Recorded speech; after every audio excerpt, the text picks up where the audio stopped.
Hello and welcome. मैं हूं कविता रल्हन और आप देख रहे हैं पंजाब केसरी नवोदय टाइम्स। और आज फिल्म कोस्ताओ की टीम हमारे साथ है, तो आइए उनका स्वागत करते हैं। फिल्म की डायरेक्टर सेजल शाह, फिल्म के प्रोड्यूसर विनोद भानुशाली और इंडिया के टॉप एक्टर नवाजुद्दीन सिद्दीकी। बहुत बहुत स्वागत है आपका। Thank you very much. कैसे हैं आप सब? बहुत बढ़िया। बहुत बढ़िया। नवाज सर, आपसे शुरू करना चाहूँगी मैं।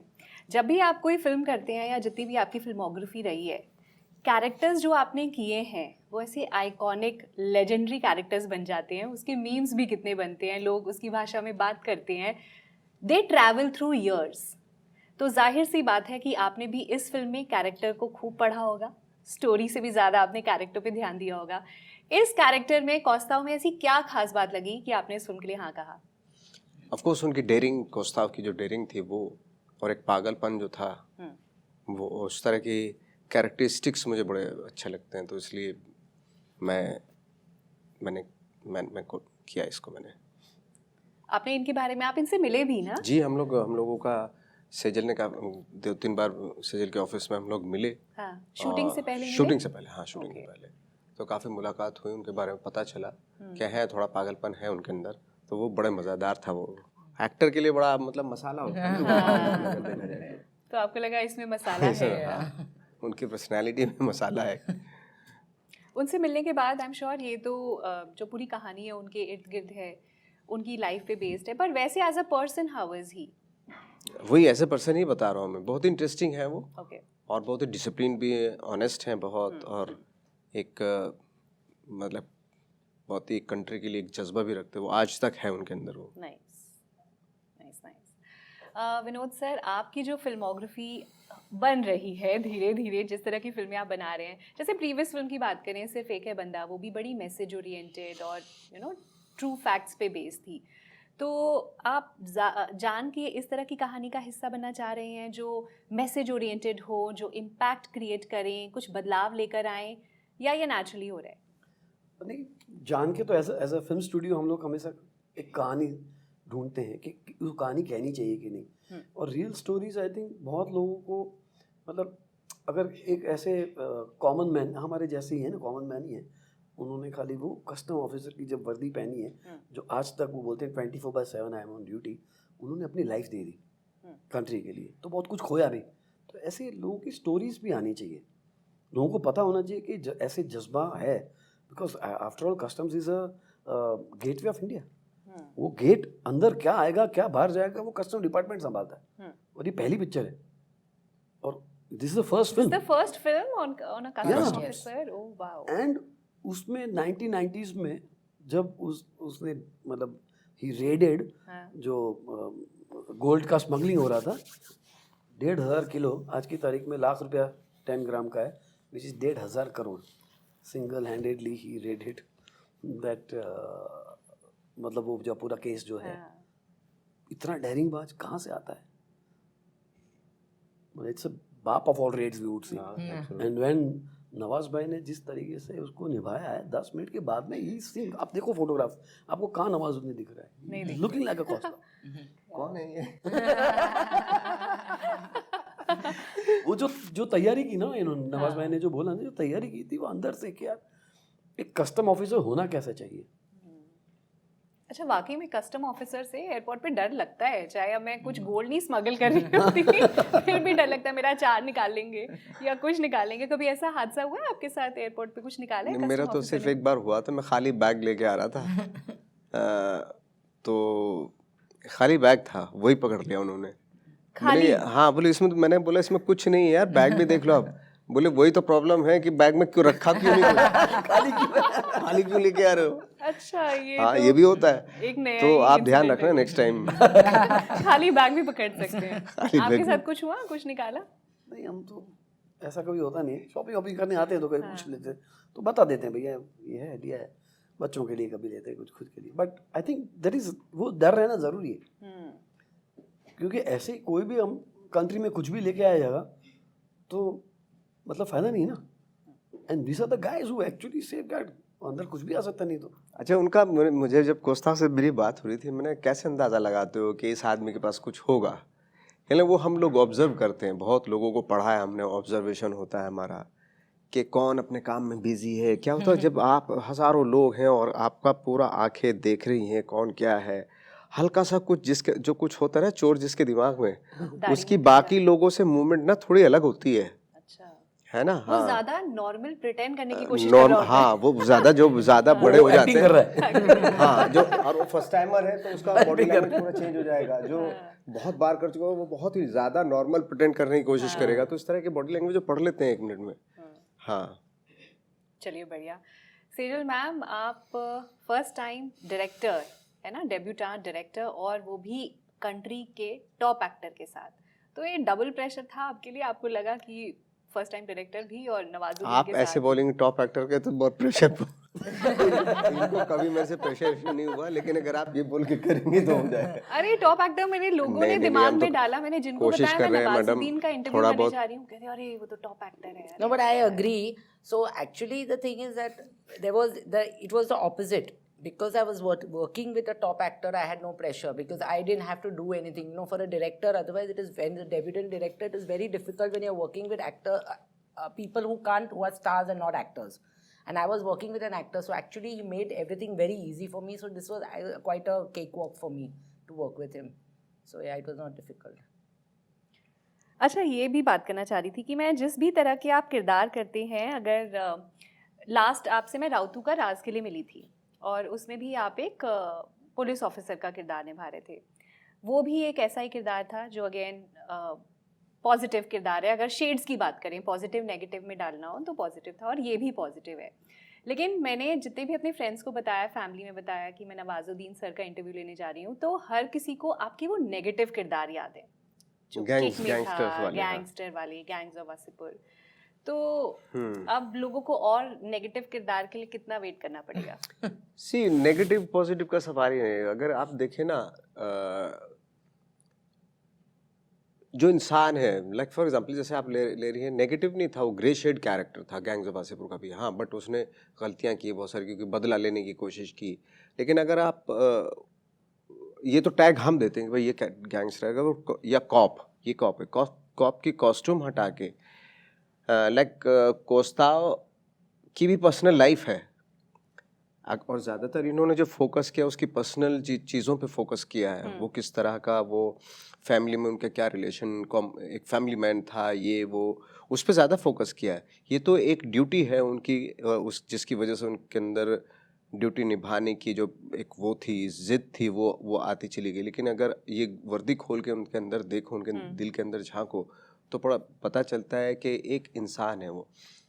और अगर मैं सपोज 3-4 कॉप करूं, लेकिन तीनों चारों कॉप के बैकग्राउंड अलग अलग हैं, उसके माँ बाप कुछ और है, उसके माँ बाप दूसरे हैं, उसके बैकग्राउंड कुछ और है ना। ये सारी चीज़ें एक्चुअली वो इंसान को पढ़ना बहुत ज़रूरी होता है।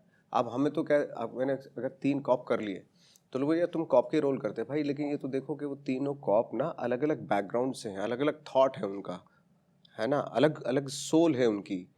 तो ये ज़रूर कॉस्ट्यूम पे जाएंगे तो फिर तो गड़बड़ हो जाता है। वो इंसान में जाना चाहिए, उस इंसान के अंदर झांक के देखना चाहिए कि एक्चुअली ये है क्या, ये बंदा।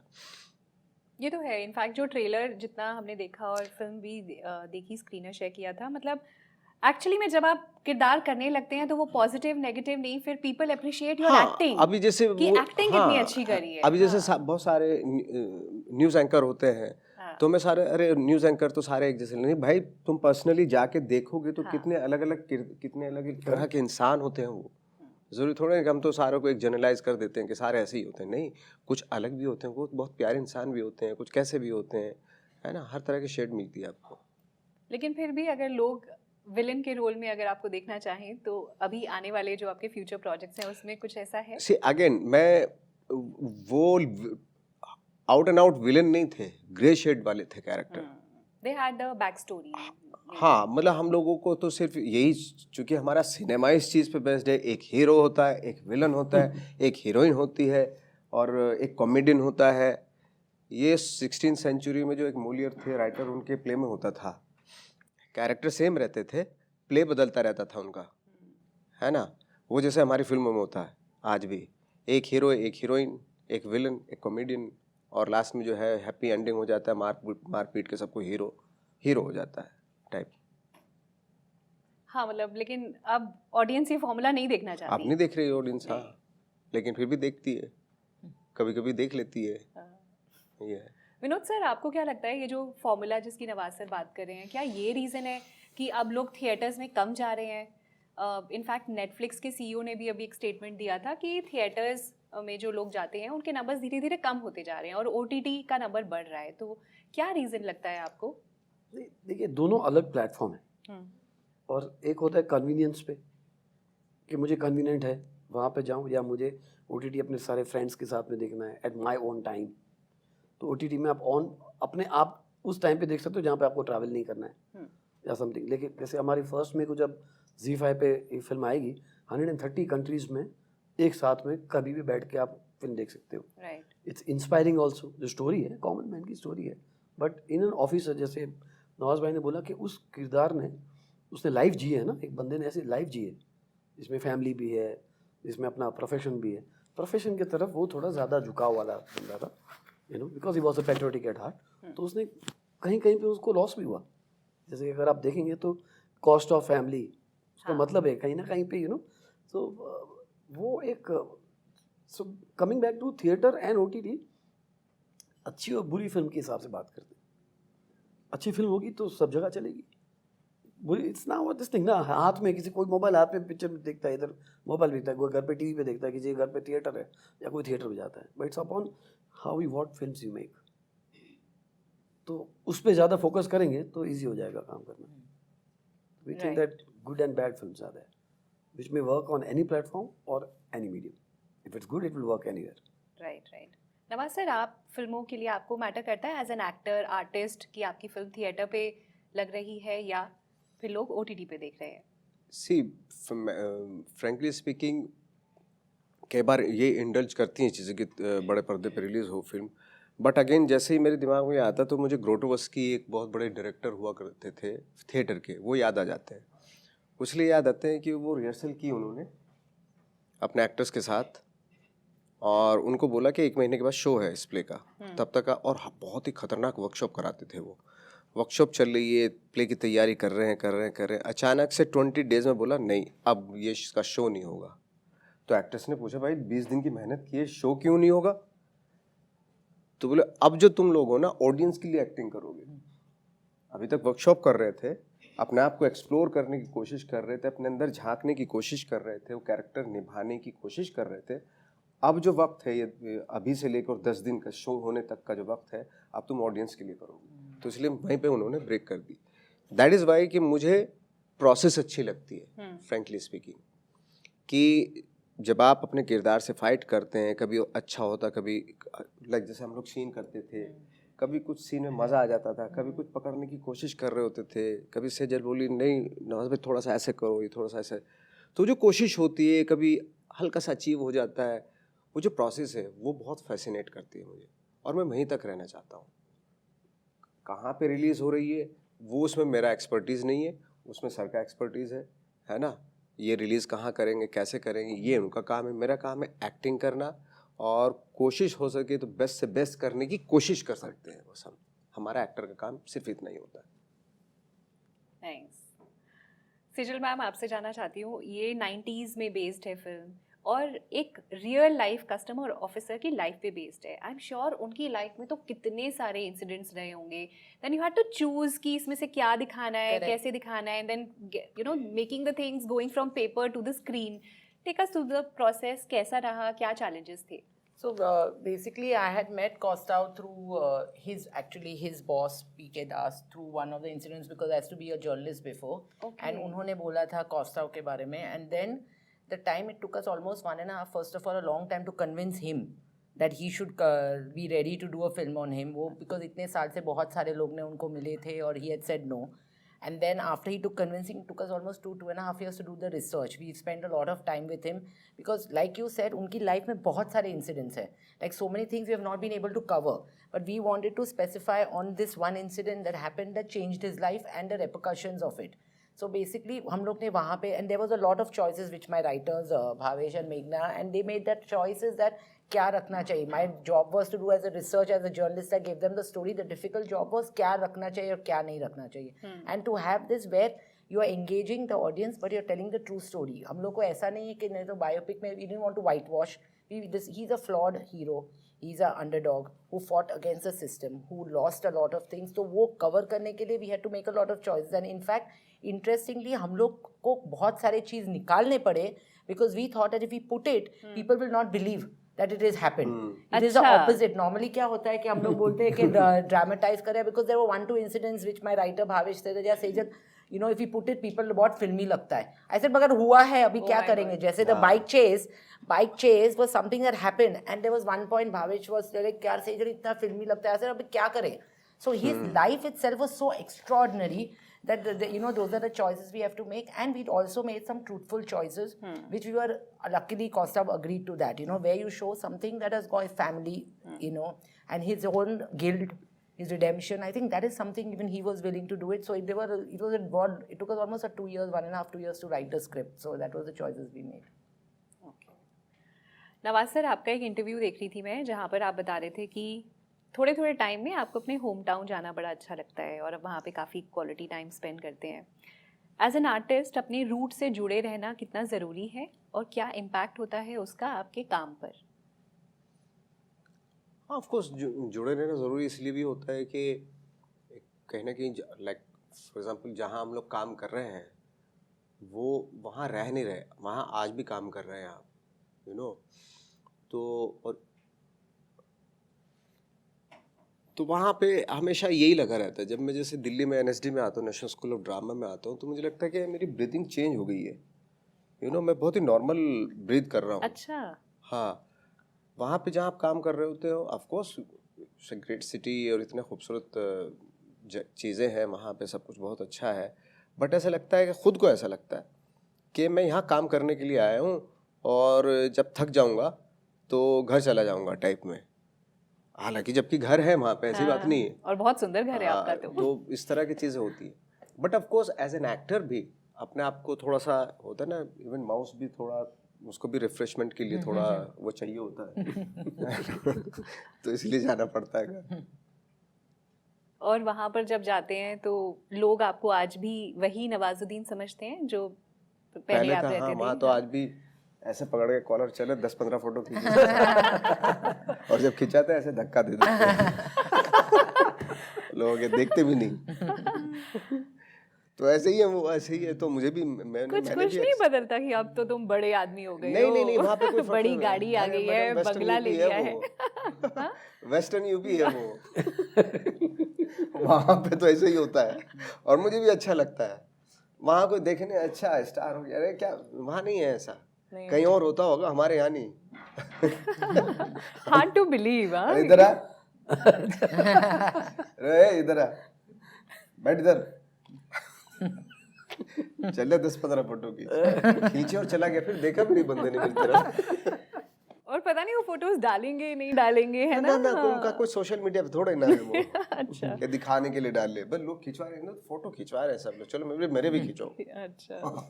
उनका कोई अकाउंट नहीं है सोशल मीडिया में. अच्छा, एक चीज़ मैंने अभी बैठे बैठे नोटिस करी, और ये लास्ट टाइम भी नोटिस करी थी. जैसे अभी इस पोस्टर पे सिर्फ आप नज़र आ रहे हैं, और लास्ट टाइम भी जैसे राउतू का राज में भी आप नज़र आ रहे थे. तो क्या ये आपकी कॉन्शियस चॉइस है कि आप सोलो फिल्म्स या मेन हीरो वाली फिल्म्स ही करना चाहेंगे? मैडम, ये चॉइस मेरा नहीं है, ये हमारी डायरेक्टर, हमारे प्रोड्यूसर्स, इनका है. हाँ, ये मैं नहीं, मैं ही रहूँगा फोटो पे. ऐसा नहीं है ये, क्योंकि कोस्ताव नाम ही कोस्ताव है, उसके ऊपर ही कहानी उसकी है. बट जब आप फिल्म देखेंगे, एक से ग्रेट एक्टर है इस फिल्म में.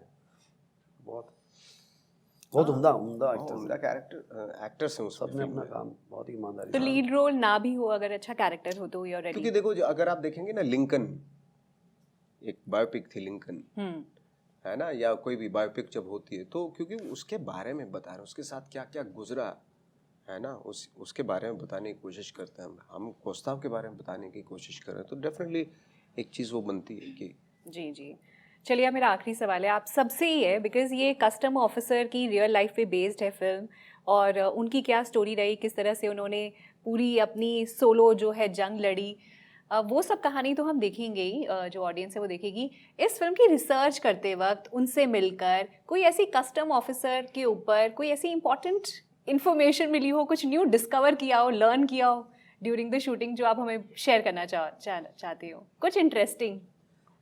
I think मैं जब भी मिला उसको तो वो एकदम जॉवियल, मतलब every time he was always laughing, मतलब कभी मैंने उसको ऐसे स्ट्रेस में नहीं देखे, ऑलवेज लाफिंग। एंड एक जो लाइन बोली वो, मतलब जब हम कहते हैं कि करेज, ब्रेवरी एंड ईमानदारी, तो ईमानदारी वो बोले कि मेरे को, मैं जब ये हुआ था, जब उन्होंने ये केस मतलब रेड वगैरह करी थी, बोले मुझे ब्राइब दिया था तब 1990s में कि ऐसा अमाउंट जो आज की तारीख में बहुत बड़ा अमाउंट है, it was around some 20 lakhs and some 100 biscuits, क्योंकि आज उस गोल्ड की वैल्यू देखी, उसने नहीं किया। और ऐसा नहीं आज वो बहुत रईसी में वक्त गुजार रहे हैं, ऐसा नहीं है। मतलब तब वो अगर पैसा ले लिया होता तो शायद पिक्चर भी नहीं, मैंने उनको बोला फिर तो पिक्चर ही नहीं बनती ना। हाँ, और ये था कि अगर तो वो उस लाइफ में नहीं होते, मतलब अभी जिस is not living the luxurious life, लेकिन वो जो जी रहे हैं आज की तारीख में ना, उसमें वो बहुत खुश है। एक सेजल ने बहुत अच्छी बात बताई थी, बहुत बहुत बढ़िया उनके बारे में। सेजल ने बोला उनको फ़ोन करके, आज तुम्हारी फिल्म का क्या है, वो है टीज़र लॉन्च हो रहा है, तो आ जाओ, ये वो सब।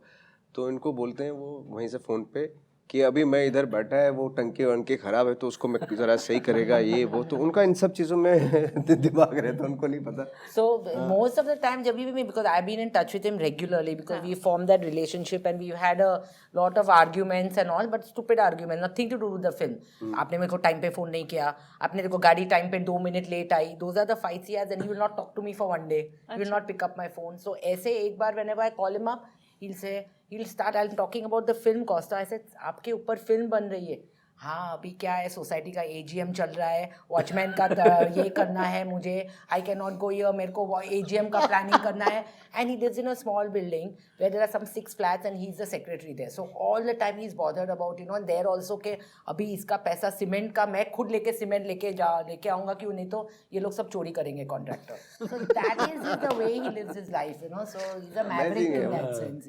नवाजुद्दीन सर, अगर आप भी एक कस्टमर ऑफिसर होते कौस्ताव की जगह, तो क्या आप भी वही एक्शंस लेते जो उन्होंने लिए? हाँ, अगर कोई भी मेरे अलावा कोई भी अगर जितना ईमानदार इंसान अगर कोई ड्यूटी कर रहा है, तो कोई भी इंसान इस तरह वही स्टेप लेते जो उन्होंने लिया, और थोड़ा सा पागलपन भी होता तो डेफिनेटली होना चाहिए।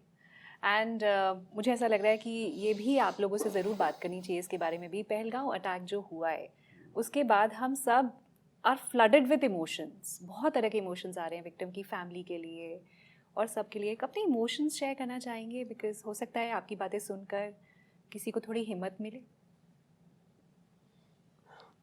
देखिए, एक तो जो भी हुआ बहुत ही गलत और इनह्यूमन हुआ है, मतलब वो लोग, कुछ लोग अपने सपने नए मेमोरीज के लिए गए थे, कुछ लोग वहाँ पे पैसा बचा बचा के अपने देश में गए थे, किसी और के देश में नहीं गए थे, है ना। और वहाँ पे ये होना बहुत ही दुखदायक चीज़ है, बट गवर्नमेंट पे पूरा भरोसा है कि वो इस जो ये खराब कृत्य जिन्होंने किया है उनको सज़ा दिलाएंगे, और बस जो परिवार हैं उनके साथ में हम सिर्फ एक संवेदना के लिए हम उनको बोल सकते हैं कि just be strong, that's it. हाँ, मतलब मैं तो जैसे उन्होंने बोला कि वाकई उनकी फैमिली को स्ट्रांग रहने की ज़रूरत है, और उस वक्त पूरा देश उनके साथ है। अगर देखा जाए तो ये एक ऐसा इंसिडेंट हुआ जो बहुत ही दुखदाई है, और इसकी वजह से पूरी कंट्री को बहुत गुस्सा है सबके अंदर, और पूरी कंट्री उनके साथ खड़ी हुई है, बिल्कुल। और पहली बार इतना, लेकिन इस चीज़ से मेरे को इतना अच्छा लगा कि देखो एक अनफॉर्चुनेट इंसिडेंट जो हुआ, वो जो खतरनाक काम हुआ, हमारा पूरा देश एकजुट हो गया। तो मुझे लगता है जो चीज़ें फैलाई जाती है, हमारा देश में कितनी एकता है अगर देखा जाए, और आई थिंक यही एकता आगे भी चलती रहे, तो देश एकता पे ही डिपेंड करता है, और प्रोग्रेस कराना अपने कंट्री को, सबको मिलके एक रहना पड़ेगा, तभी देश। आई थिंक यही सोल्यूशन है। ये चीज़ें तभी होती हैं जब एकता नहीं होती है, शायद एकता होने से ये सब चीज़ें खत्म हो जाती हैं। राइट, चलिए, thank you so much, thank you and wish you all the very best. Thank you.